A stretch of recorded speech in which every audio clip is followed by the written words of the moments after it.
Capítulos 1 e 2 de Gênesis falam sobre a maravilhosa obra da criação, coroada pela criação do homem. E agora, no capítulo 3, nós temos um evento muito triste dessa história, que teologicamente nós chamamos a queda do homem ou a queda da humanidade. A história da salvação que nós encontramos na Bíblia, ela é a criação, a queda e a redenção. Redenção que culmina com a redenção de toda a humanidade, da natureza e a glorificação do ser humano. Então nós temos que ler a Bíblia sempre nessa perspectiva. Criação, Deus cria o homem bom. Aí vem esse evento da queda, que muda o curso da nossa história, mas vem Jesus para dar mais uma guinada nessa história e colocá-la nos eixos no que nós chamamos de a redenção. Mas hoje nós vamos falar um pouco aqui sobre a queda. Eu gostaria muito que vocês prestassem bastante atenção, porque à medida que nós entendemos a palavra de Deus, isso vai fortalecendo a nossa fé, fortalecendo o nosso entendimento e a nossa compreensão.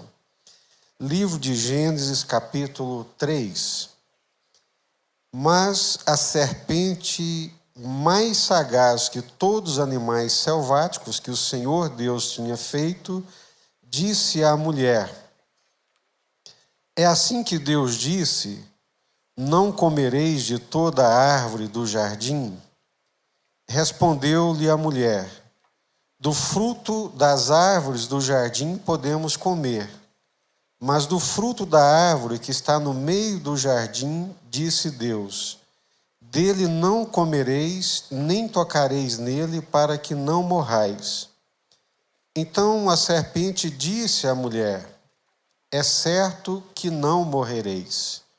Eu quero que você leia comigo o capítulo 2, versículo 16 e 17, para nós entendermos esse diálogo. Gênesis capítulo 2, versículos 16 e 17.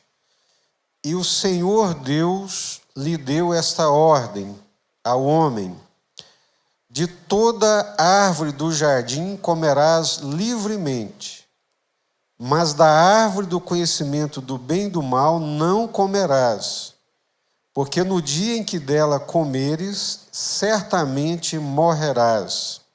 Essa é a palavra de Deus. Aí vem o versículo 1, né? É assim que Deus disse: não comereis de toda a árvore do jardim? Ora, nós acabamos de ler o versículo 16: de toda árvore do jardim comerás livremente. É Deus falando. Aí vem a serpente e pergunta à mulher: é assim que Deus disse: não comereis de toda árvore do jardim? Respondeu-lhe a mulher: do fruto das árvores do jardim podemos comer, mas do fruto da árvore que está no meio do jardim, disse Deus: dele não comereis, nem tocareis nele, para que não morrais. Então a serpente disse à mulher: o que ela disse? Certamente não morrerás, é certo que não morrereis. Mas o que Deus disse aqui no versículo 17 do capítulo 2?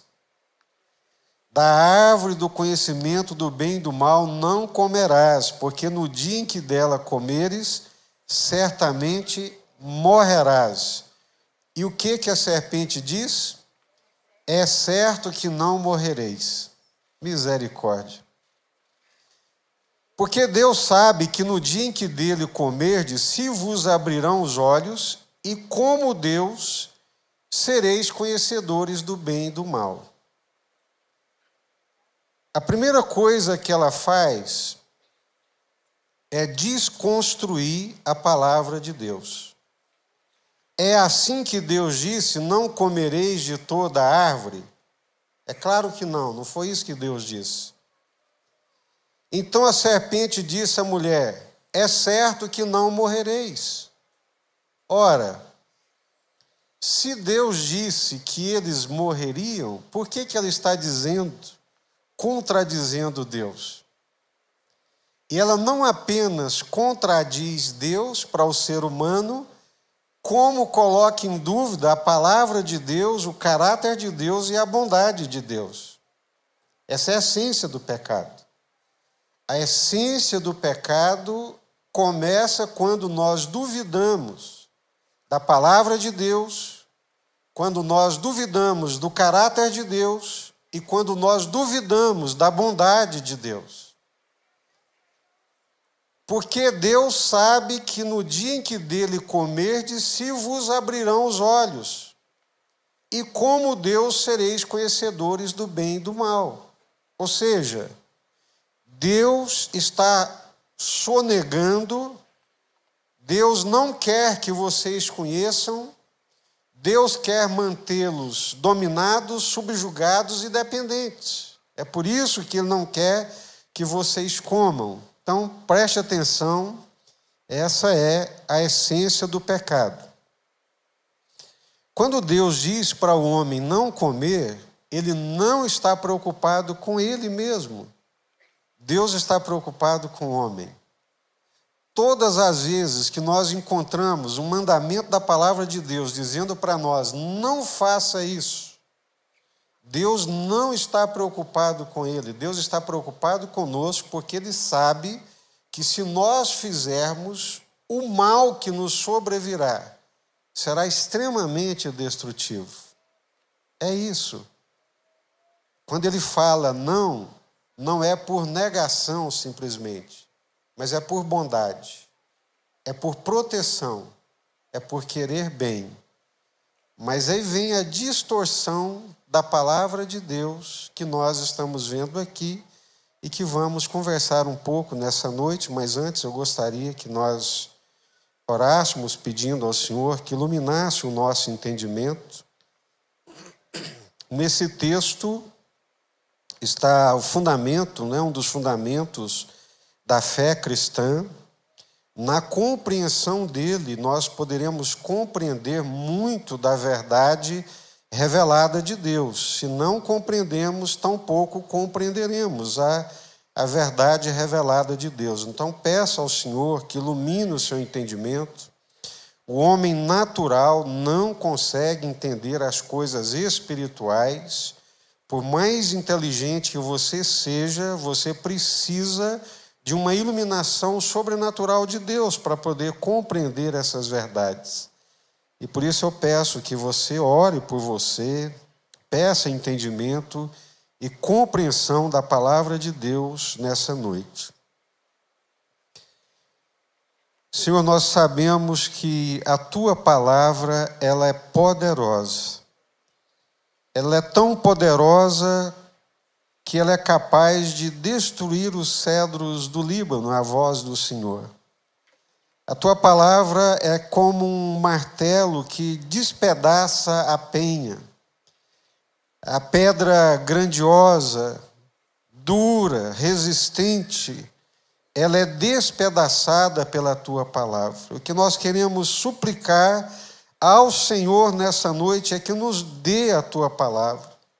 Apesar de nós, da nossa ignorância, do nosso desleixo espiritual, da nossa indiferença, da nossa arrogância, da nossa soberba, das nossas zombarias, da nossa falta de temor, nós suplicamos ao Senhor, em nome de Jesus, ilumina-nos, dá-nos a Tua palavra, livra-nos de toda perturbação, de toda inquietação, de toda tentativa do maligno de roubar a compreensão da Tua palavra, Pai.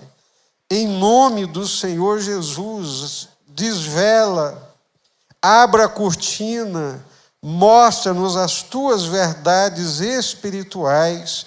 É o que nós Te suplicamos em nome do Senhor Jesus, para a Tua glória e para o Teu louvor. Amém? Então, capítulo 3, não sei na sua Bíblia, mas a maioria das nossas Bíblias mais antigas traz como subtítulo do capítulo 3, não é bíblico, é colocado, né? Isso não vem na Bíblia, já é parte do nosso entendimento. O subtítulo é A Queda do Homem. Então, a queda, assim chamada teologicamente, é uma nota triste na ode da criação de Deus. O que é ode? É um poema lírico, composto de estrofe, de versos com medida igual, sempre de tom alegre e entusiástico. Quando nós olhamos a criação, no domingo retrasado, quando nós pregamos, encerramos aqui com o Salmo 8, proclamando o Salmo 8, vocês perceberam a alegria que tomou conta do nosso coração? Quanto nós ficamos felizes, né, com essa criação de Deus. Então, é uma ode, é um cântico, é uma composição da manifestação da glória, da bondade, do poder, da graça de Deus sobre as nossas vidas, sobre a natureza, e me encanta profundamente. Ao ponto do salmista, no Salmo 19, ao contemplar a natureza, não é? Ele diz que ela revela a criação de Deus, ela revela a glória de Deus.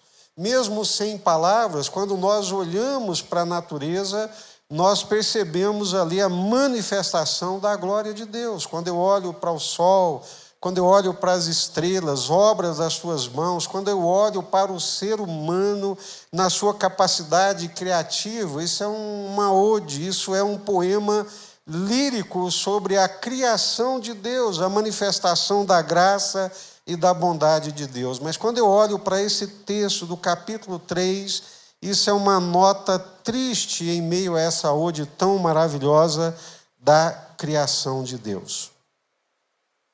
O que é a queda do homem? É a quebra do relacionamento com Deus. Hoje pela manhã foi uma manhã maravilhosa aqui, e o Senhor também nos levou a entender que quebra de relacionamentos provoca muita tristeza e muita desconstrução. Um casamento quebrado, uma amizade quebrada, um relacionamento paterno, materno, quando é quebrado, até mesmo um namoro, um noivado, quando se quebra, traz muita dor, muita destruição e muita desconstrução. E o que pensar desse relacionamento quebrado com Deus? Então, o que nós estamos chamando aqui de queda do homem, do ser humano, nada mais é, nada menos é do que quebra do relacionamento com Deus. Uma barreira é levantada de inimizade entre Deus e o ser humano. E toda relação, quando ela é quebrada, até mesmo nessa relação, quando se quebra com Deus, alguns elementos que nunca deveriam entrar numa relação entram. Depois da queda começa a desconfiança, a experiência do mal, a experiência com o mal, o engano, o medo e a fuga. Então, queda é quebra do relacionamento do homem com Deus. Agora, talvez você nunca tenha prestado atenção num fato muito importante que nós acabamos de ler aqui nesse texto. É que a queda do homem, ela foi induzida. O homem não cai por si, por uma iniciativa própria. Ele é induzido, ele é sutilmente induzido, sutilmente enganado e conduzido a essa situação de desobediência que nós chamamos de queda. Isso é muito importante. Em Adão, a humanidade cai. No primeiro Adão, há uma ruptura desse relacionamento com Deus. Isso é proclamado em Romanos, capítulo 5, 6, 7, 8, 9, 10, de uma forma muito clara. Mas se nós caímos, se o ser humano rompeu o seu relacionamento com Deus por causa da sua desobediência, nós precisamos entender que isso aconteceu porque ele foi induzido. porque ele foi enganado. A serpente induz Eva ao engano e à transgressão. A Eva induz o Adão, o que não isenta ninguém da sua responsabilidade. Pois conhecendo a palavra de Deus, a vontade de Deus e a manifestação expressa da vontade de Deus, embora enganados, preferiram ouvir a serpente do que Deus.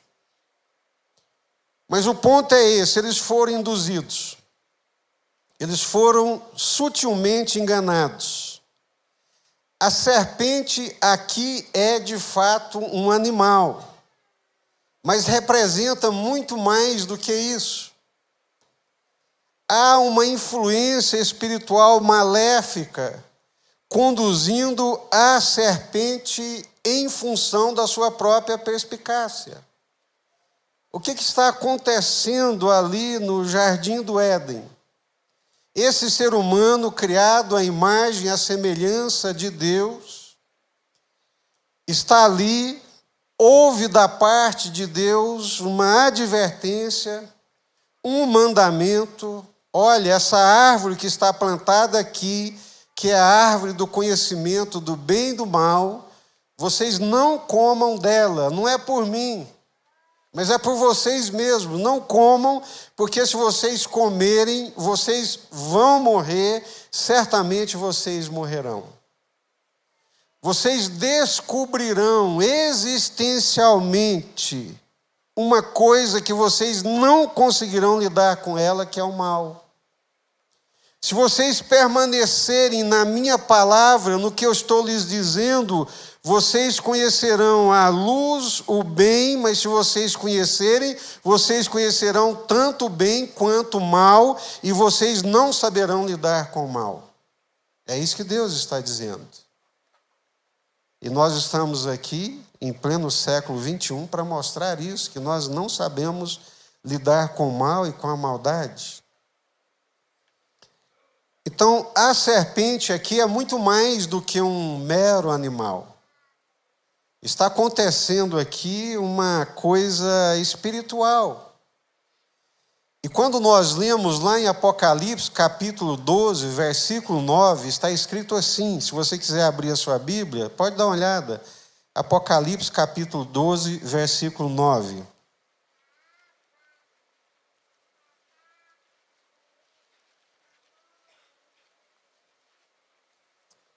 Apocalipse 12, 9.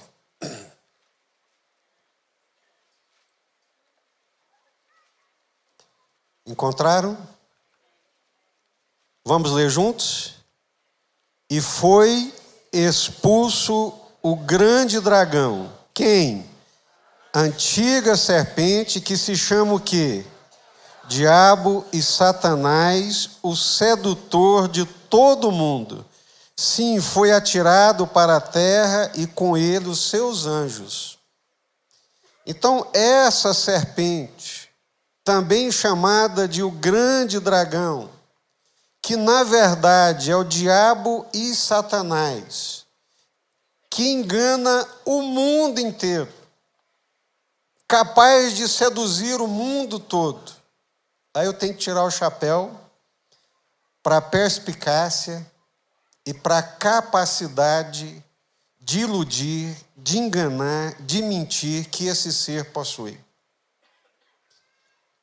O grande dragão, a antiga serpente, que se chama Diabo e Satanás.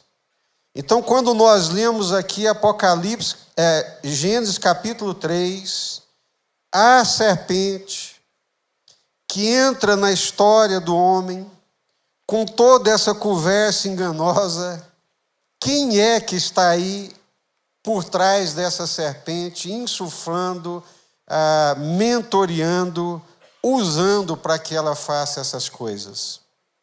O próprio Satanás. É o próprio Satanás. Está aí em Apocalipse 12, 9. Dragão, antiga serpente, que se chama diabo, Satanás, sedutor nessa versão, noutra diz enganador, Ou outra que diz ainda que ilude o mundo inteiro. Ele tem uma capacidade de enganar, de mentir e de iludir o mundo inteiro. Então, preste atenção. A primeira coisa que eu gostaria que ficasse gravado na nossa mente, no nosso coração, é que essa queda que acontece do homem no jardim do Éden, ela é induzida. Ela é uma forma de sedução. Então, quando Deus cria o ser humano, quando Deus cria a terra, o mundo espiritual já é um mundo habitado. Por isso que Gênesis 1:1 diz que criou Deus os céus, mundo espiritual, e a terra, mundo natural. Então, quando Adão e Eva são criados e colocados no jardim do Éden, esse mundo já é muito mais habitado do que a gente imagina. Já tinham seres espirituais que já haviam sido criados por Deus. Não se assuste, não. Lá em Hebreus capítulo 11, versículo 3, diz assim: pela fé entendemos que o universo foi formado pela palavra de Deus, de modo que o que se vê, o que é que se vê? O mundo natural, o mundo terreno, de modo que o que se vê não foi feito do que é visível. O mundo visível é precedido pelo mundo invisível. O mundo natural é precedido pelo mundo espiritual. Então, quando o homem é colocado aqui no jardim do Éden, quando a terra é criada, no princípio criou Deus os céus. É uma ordem. Criou os céus e a terra.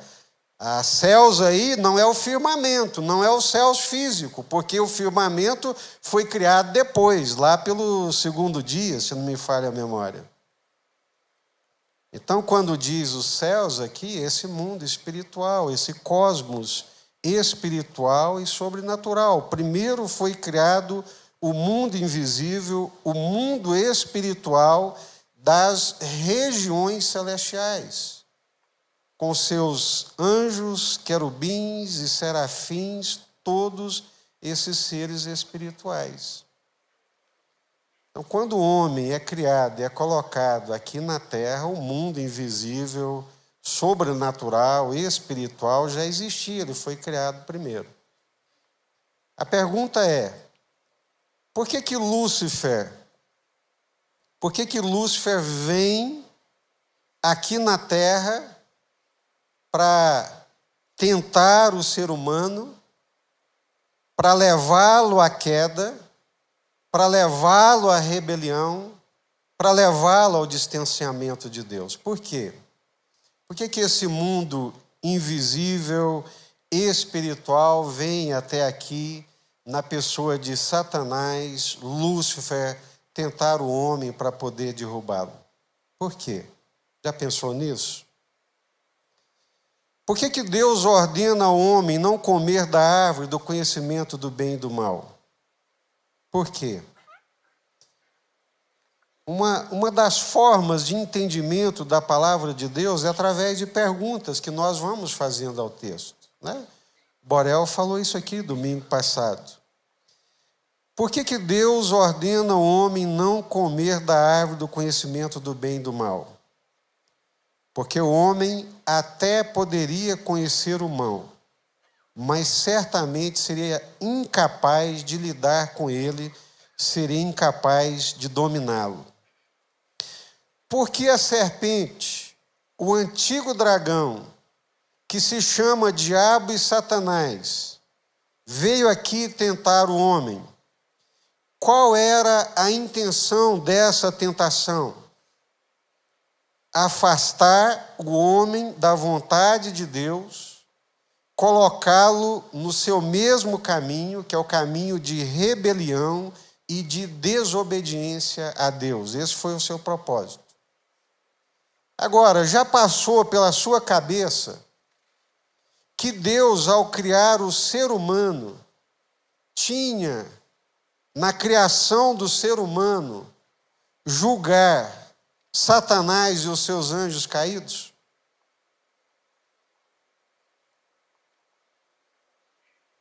Lá em 1 Coríntios, capítulo 6, o apóstolo Paulo diz assim: vocês não sabem que os santos hão de julgar o mundo?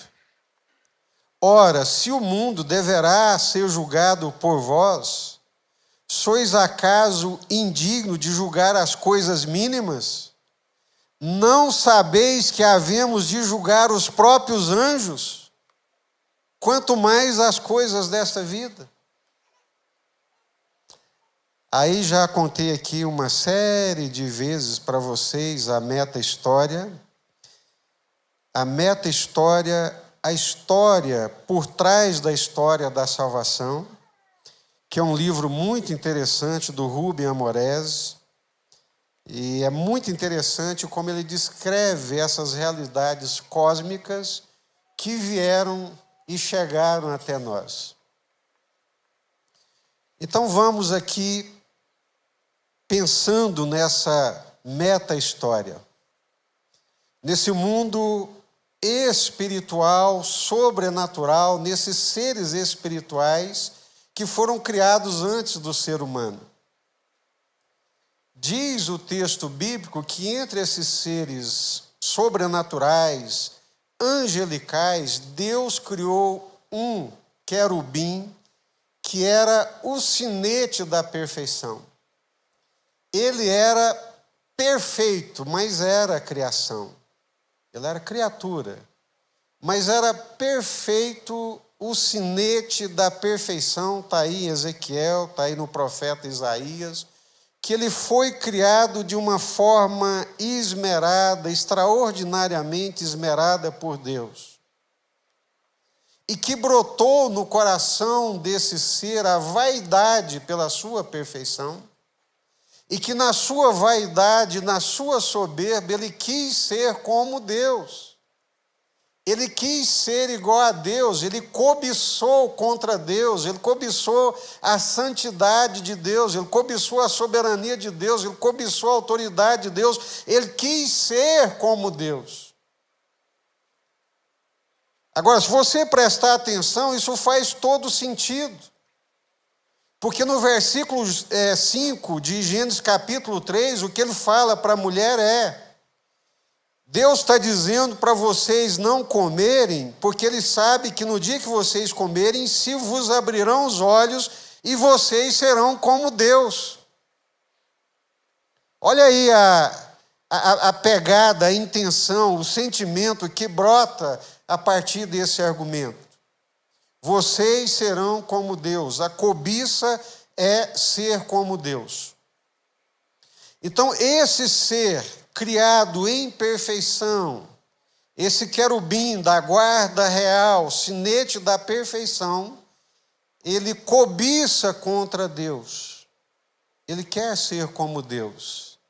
Ele não consegue se acomodar à sua posição para a qual foi criado. Ele não se contenta, ele quer mais. Ele quer ser Deus. Ele quer se assentar no trono de Deus. Ele quer ser como Deus.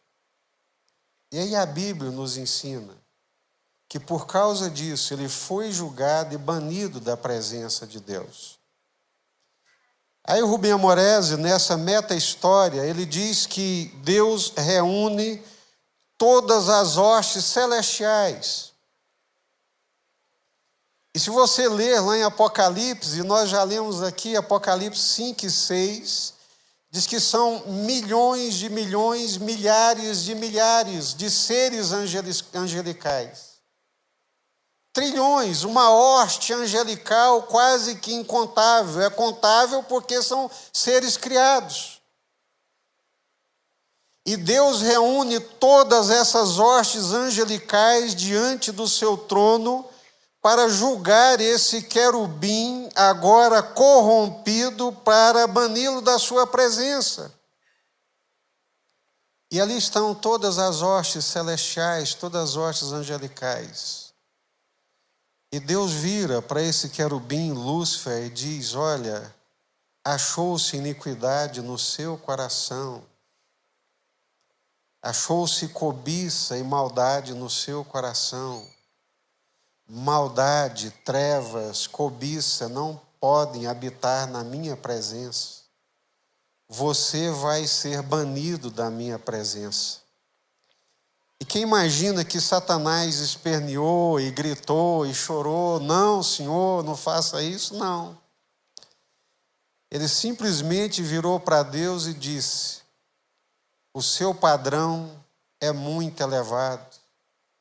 O Senhor ainda não percebeu que nenhuma das tuas criaturas conseguem atingir o padrão que o Senhor determina, porque o seu padrão é elevadíssimo, a sua santidade é absoluta, é santíssima. Isso é muito sério. Além do mais, o Senhor é o meu juiz, e eu vou recorrer a quem? Se o Senhor me julga, sendo o Senhor, Criador de todas as coisas, quem é que pode me defender e como é que eu me defenderei? Essa é a meta-história. É quando Deus diz para ele, Hebreus, Salmo 8, que a gente está lendo aqui e às vezes não presta atenção, eu vou criar um ser inferior a você. E quando esse ser me obedecer de todo o coração, me amar e ficar dentro da minha vontade, esse ser vai te julgar. Esse é o seu julgamento. Esse é o seu julgamento, esse é o seu juízo. Porque o argumento dele é realmente muito procedente. Se o Senhor me julga, quem é que me defende? Quem é que pode ir contra a sua autoridade, ao seu juízo? Ninguém, eu estou perdido. O teu padrão é elevadíssimo, o Senhor exige das suas criaturas um padrão que ninguém consegue chegar nele, obedecer. Ok. Eu vou criar um ser inferior a você, mais limitado. E no dia que ele me obedecer e cumprir toda a minha vontade, esse ser, ele vai te julgar. E Deus cria quem? O ser humano. Deus cria eu e você. Glória a Deus. Percebe que nós, na maioria das vezes, não entendemos o propósito de Deus, não entendemos que nós fazemos parte de uma realidade muito mais elevada do que a nossa dimensão terrena do cotidiano, e que às vezes ficamos às voltas com os nossos problemas, com as nossas dificuldades, e nos esquecemos e perdemos de vista que Deus tem um propósito elevadíssimo para nós enquanto seres humanos, que é obedecê-lo, que é viver com Ele, que é viver para a sua glória, que é honrá-lo, que é glorificá-lo, que é exaltá-lo, que é amá-lo e que é viver em contentamento, e que quando nós vivemos dessa forma, em obediência a Deus, no centro da vontade de Deus, nós estamos julgando as hostes celestiais da maldade. Ou vocês se esqueceram do texto que eu acabei de ler, de 1 Coríntios, capítulo 6. Não sabeis que nós, os santos, haveremos de julgar o mundo? Ora, se o mundo deverá ser julgado por nós, somos acaso indignos de julgar as coisas mínimas? Não sabeis que havemos de julgar os próprios anjos? E se eu ler isso aqui no grego, a semelhança do inglês, está aqui um presente contínuo, nós já estamos julgando os anjos, quando nós vivemos em amor a Deus, em obediência a Deus, glorificando a Deus. Esses seres pequenos, menores em poder do que os anjos, nós, seres humanos, fazemos parte de uma história muito maior do que a nossa pequena história, de 60, 70, 80 anos. Eu quero viver essa curta história glorificando a Deus, honrando a Deus, pedindo graça a Deus, o poder do Espírito Santo para honrá-lo, para glorificá-lo e para envergonhar as hostes infernais. É isso que eu quero. Esse é o meu anseio, esse deve ser um anseio de todo crente, de todo servo de Deus. Vou viver para a tua glória, porque a minha vida tem implicações no mundo espiritual, as minhas ações aqui têm implicações de uma dimensão cósmica, de julgamento dos anjos. Jesus. Preste atenção nisso que Paulo fala aqui em Efésios, capítulo 3. Para que pela igreja a multiforme sabedoria de Deus se torne conhecida agora dos principados e das potestades nos lugares celestiais. O palco é o mundo, a peça é a história, os atores somos nós, povo de Deus espalhados pelo mundo que forma a igreja. A plateia são os anjos eleitos e os anjos caídos nas regiões celestiais. Por que nós não entendemos isso, queridos? Por que nós somos tão débeis espiritualmente? Por que nós somos tão carnais? Por que nós não transpomos essa dimensão meramente humana, carnal, e passamos a fazer parte desse mundo espiritual, da vontade de Deus, da obediência a Deus, nos entregando a Deus plenamente para a glória de Deus? Por que nos limitamos? Por que não vivemos na plenitude daquilo que Deus tem para nós vivermos nele, na glória dele, numa dimensão supranatural, além da história? Então eu vou criar um ser inferior a você, e quando esse ser me obedecer, me amar, me honrar e viver em contentamento na minha vontade, crendo na minha bondade, na bondade do meu caráter e do meu amor, esse ser estará te julgando, esse ser estará te condenando. E Deus cria os nossos pais. E lá vem Satanás com a sua fúria e com seu ardil, engana, ilude o ser humano e vira para Deus e diz: e aí, Senhor? É esse aí? É esse? É esse ser aí que vai me julgar, que vai me condenar? Eu já disse que o seu padrão é muito elevado e que ninguém consegue viver o seu padrão. Aí você vai lendo a Bíblia e a Bíblia diz que Deus achou um homem segundo o meu coração. Encontrei um homem segundo o meu coração que fará toda a minha vontade.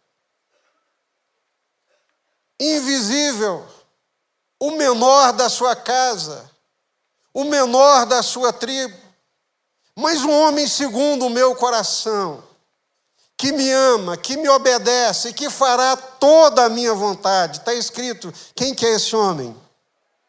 Davi. Até o dia que Satanás bota Batseba pelada na frente dele. Lá vai o homem segundo a vontade de Deus. Vocês se lembram da história, se lembram dessa passagem?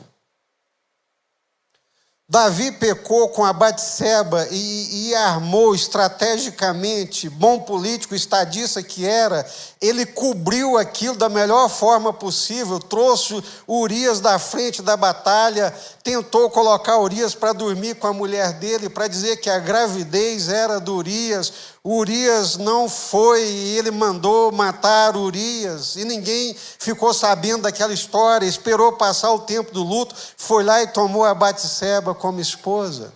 Ninguém está sabendo de nada. Aí o profeta Natan chega para ele, para o Davi, um homem de Deus, iluminado pelo Espírito Santo de Deus, e fala para o Davi: Davi, aconteceu uma coisa terrível aqui no seu reino, querido. O que foi? Tinha aqui um homem muito rico, com muitas ovelhas, e um pobre que só tinha uma ovelhinha, que comia nos seus braços, que dormia nos seus braços. E veio um visitante na casa daquele homem rico, ele não querendo tomar uma das suas ovelhas, tomou a única ovelhinha daquele homem pobre, matou e ofereceu para o seu visitante. E o rei foi ficando empolado, vermelho, nervoso, e disse: tal homem tem que ser morto. Eu não podia fazer uma injustiça dessa. Esse homem és tu, rei. Esse homem é você. Você que praticou essa injustiça. Mas Deus é tão bom, melhor do que você, porque você pronunciou uma sentença de morte sobre você quando você disse: tal homem tem que ser morto. Mas Deus é muito melhor do que você, que Ele diz que Ele te perdoa, que você não vai morrer. Mas porque você deu ocasião para que os inimigos do Senhor zombassem do Senhor. Gente, pelo amor de Deus, quem são esses inimigos do Senhor que estão zombando do Senhor? Ninguém estava sabendo de nada. Quem são os inimigos do Senhor que sabe do pecado de Davi e que agora zomba do Senhor? Quem? Satanás. Esse é o problema da queda. A queda nos desvia do nosso propósito. Fomos criados por Deus e para Deus. Fomos criados no mundo terreno, no mundo natural, mas envoltos por uma dimensão sobrenatural de um relacionamento com Deus e cujas vidas simples e insignificantes e terrenas têm implicações no mundo cósmico. O que você faz lá no seu comércio, a maneira como você negocia, o que você faz lá dentro do seu quarto, a forma como você vive com a sua mulher, o que você faz no silêncio lá do seu quarto, tem implicações no mundo espiritual. A maneira como nós tratamos as pessoas, a maneira como nós vivemos a igreja, a maneira como nós vivemos o nosso relacionamento com Deus, tem implicações espirituais lá na dimensão cósmica, diante desses inimigos de Deus. Você, Davi, deu ocasião para que os inimigos do Senhor zombassem do Senhor. Leia o livro de Jó. De onde é que você vem, Satanás? De rodear a terra. De ver lá o que os homens estão fazendo, o que eles estão aprontando. E você viu lá o meu servo Jó? Que homem íntegro igual não há em toda a terra? Que é justo, fiel e que me honra? É claro. O Senhor cerca ele de todos os lados e abençoa ele de tudo quanto é jeito. O homem é rico, é próspero, abundante, sadio, tudo corre às mil maravilhas para ele por causa do Senhor. Isso é típico de Satanás. Colocar em dúvida o caráter bondoso de Deus e as ações de Deus. E colocar dúvida também nas nossas intenções. Tira dele os bens dele, que o senhor vai ver que santo homem de Deus que é o Jó. Num só dia, perdeu todos os seus filhos. Que dor. Perdeu todos os seus bens.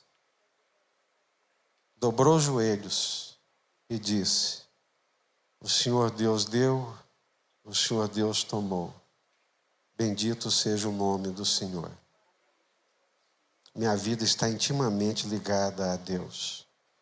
As coisas mais naturais e simples do meu cotidiano são conduzidas pelo Deus a quem eu sirvo de todo o meu coração, O Senhor Deus deu, o Senhor Deus tomou, bendito seja o nome do Senhor. Ah, Senhor, mas tem uma coisa que nenhum homem aguenta, toca na saúde dele. Pele por pele, osso por ossos, o homem dará tudo, entregará tudo, negará tudo, se for tocado nos seus ossos, na sua pele, na sua vida.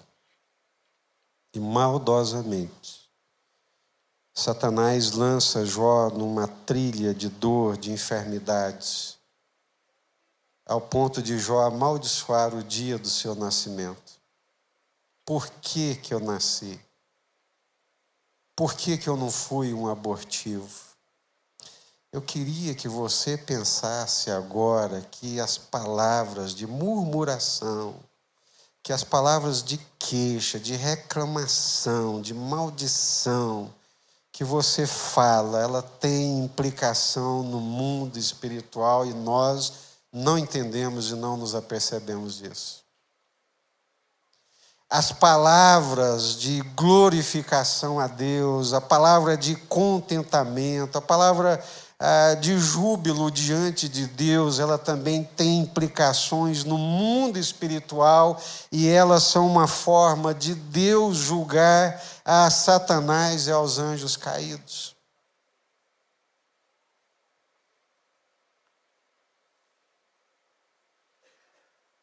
Para que pela igreja a multiforme sabedoria de Deus se torne conhecida dos principados e potestades nos lugares celestiais.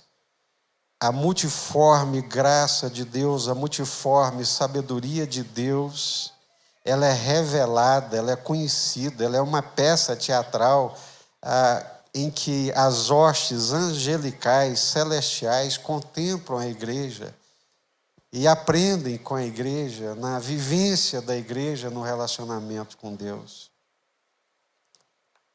Dói a minha alma, Deus sabe. Dói as minhas entranhas de imaginar que boa parte de nós não entendemos essas verdades espirituais. Não vivemos em função dessa dimensão espiritual. Adão, coitado, foi iludido, enganado pela Eva, que foi primeiro, e Satanás chega para Deus, e aí, Senhor? É esse aí? O ser que vai me julgar, que vai viver a tua vontade? Como o Senhor disse, achei um homem, segundo o meu coração, que fará toda a minha vontade. É esse aí, é o Davi, que trai o amigo, que mata o amigo. É esse. Até que chega o Filho do Homem. Por que que Lucas chama Jesus de Filho do Homem? Eis aí o homem, eis aí o Filho do Homem.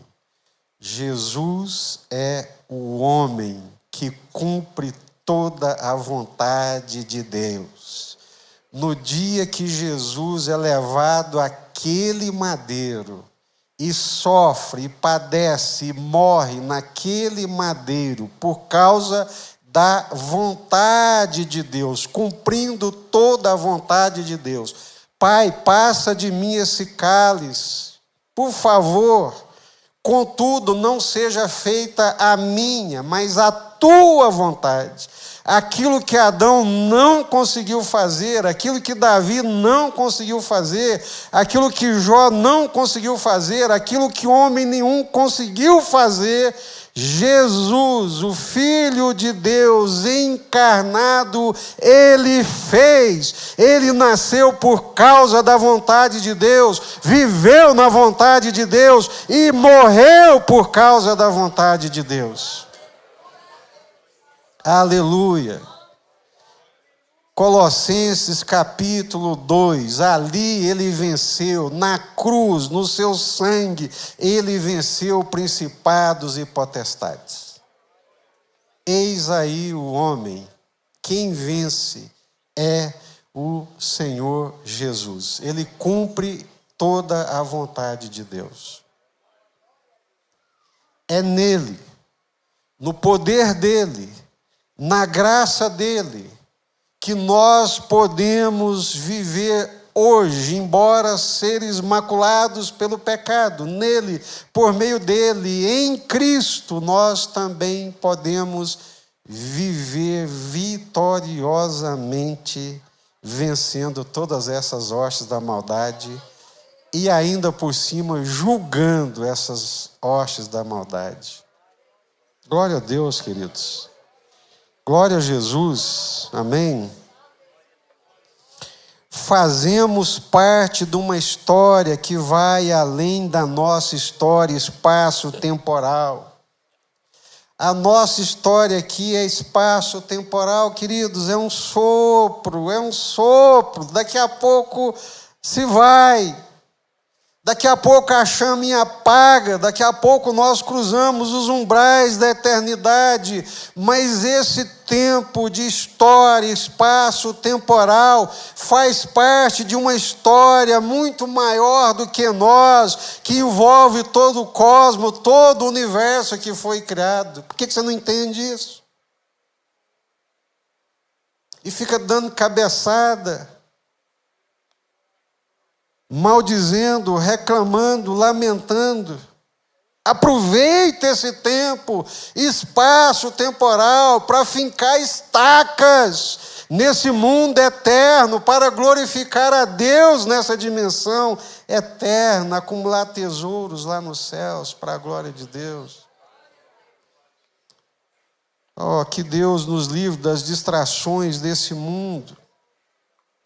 Que Deus nos livre das ilusões de Satanás, tanta ilusão, tanta mentira, tanto engano. O espírito do erro que opera de todos os lados, mas essa aqui é a mais pura verdade, verdade da palavra de Deus. Agarre-se a essa verdade, viva por ela em Cristo Jesus, em Deus, para a glória de Deus. Não precisamos viver mais como o nosso primeiro pai, Adão. Podemos viver agora em Cristo, o segundo Adão, em quem fomos recriados, em quem Deus está fazendo já uma nova criação, uma nova geração, da qual nós já fazemos parte. Aleluia. Eu não sei para você, mas meu coração ele falta explodir quando eu entendo que eu faço parte de uma história muito maior do que a minha. E que as minhas ações, a minha miserável, pequena, insignificante vida tem implicações nesse mundo espiritual. Eu sei que tem. Eu sei que tem, porque se não tivesse, Satanás não me perturbaria tanto quanto perturba. Eu sei que tem, porque se não tivesse, o mundo não me entristeceria e não me apertaria o tanto quanto me aperta. O fato da queda humana ter sido induzida por uma mente maldosa, mal intencionada, para nos afastar de Deus. Aí me lembra Mateus capítulo 25.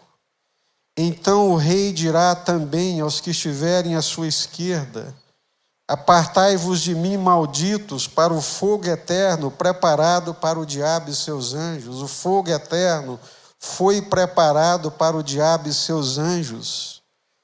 Mas aqueles malditos que não se rendem a Deus e Jesus, infelizmente, o acompanharão em direção ao fogo eterno. Amém?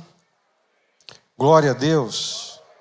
Aleluia, gente. Glória a Deus. Podemos parar por aqui, não é? Vamos orar nesse momento. Eu quero que você coloque a sua vida diante de Deus. Primeiro, agradeça a Deus porque você nasceu, você está aqui nessa vida, você foi alcançado por Deus, foi alcançado por Jesus. Hoje você faz parte dessa nova criação, desse plano eterno de Deus, desse plano redentivo de Deus, que alcança toda a eternidade, que alcança o cosmos, todo esse mundo espiritual invisível. Que essa alegria, que essa certeza, ela abale as estruturas do nosso ser, e que isso dê um novo curso para a nossa vida, que amanhã, segunda-feira, você comece a sua semana de maneira diferente, que a sua vida seja diferente nesse entendimento e nessa compreensão. Vamos orar. Vamos ficar de pé, vamos orar. Vamos fazer pequenos grupos de oração, vamos orar uns pelos outros nesse momento. Vamos orar uns pelos outros. O pastor Josué vem aqui para nos conduzir na oração. Mas comece a orar. Ora aí pelo seu irmão, fala para ele, olha, você faz parte de uma nova história, você faz parte de uma história maior do que você. Tem coisas espirituais acontecendo que a gente não vê, mas elas estão acontecendo para a glória de Deus. Deus está agindo nesse tempo, Deus está agindo nessa história. Glória a Deus. Comece a orar, ora aí uns pelos outros. Peça perdão a Deus no que tiver que pedir perdão. Clame graça a Deus para viver a vida que Deus quer que vivamos, honrando e glorificando o nome de Deus. Que o Senhor nos sustente, que o Senhor nos fortaleça, que o Senhor nos mantenha de pé, julgando esse mundo, julgando o inferno, julgando os anjos caídos. Que a vida da igreja seja um aprendizado para as hostes celestiais, como está escrito na palavra de Deus. Que a igreja seja uma noiva gloriosa, resplandecente, e que não envergonhe ao Senhor. Aleluia. Pode orar. Ore, clame a Deus, glorifique a Deus. Amém. Que Deus nos ajude. Pai, obrigado pela tua palavra. Obrigado por essa noite, pela vida do teu servo. Pai, estamos aqui envergonhados diante do Senhor, porque todas as vezes que cedemos às tentações, aos enganos, às sutilezas de Satanás, nós envergonhamos o Senhor.